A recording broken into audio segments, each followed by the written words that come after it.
ஒரு பஸ்ஸில் சுமார் 50 பேர் பயணம் செய்து கொண்டிருந்தனர். திடீரென வெளியே பயங்கரமான இடி, மின்னல் மற்றும் கனமழை. எல்லோரும் பயந்து நடுங்கினர்.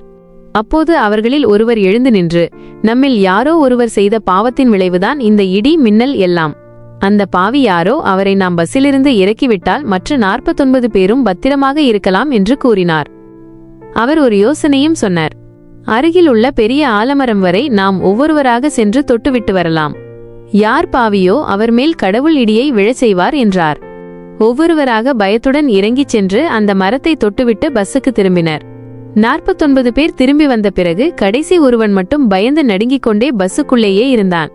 அவனை பார்த்த மற்ற 49 பேரும், இவன்தான் பாவி, இவன் பயப்படுகிறான், எனவே இவன்தான் நம் அனைவரையும் ஆபத்தில் ஆழ்த்தியவன் என்று கூச்சலிட்டு அவனை பஸ்ஸிலிருந்து வலுக்கட்டாயமாக கீழே இறக்கிவிட்டனர். அவர்கள் அவனை புறக்கணித்துவிட்டு பஸ்ஸுக்குள் அமர்ந்தனர். அவனோ மனம் நொந்து தனியாக நடக்கத் தொடங்கினான்.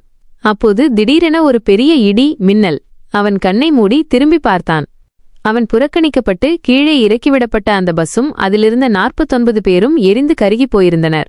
அப்போது அவனுக்கு புரிந்தது, அவனின் அப்பாவித்தனம் அவர்களை காப்பாற்றிக் கொண்டிருந்தது.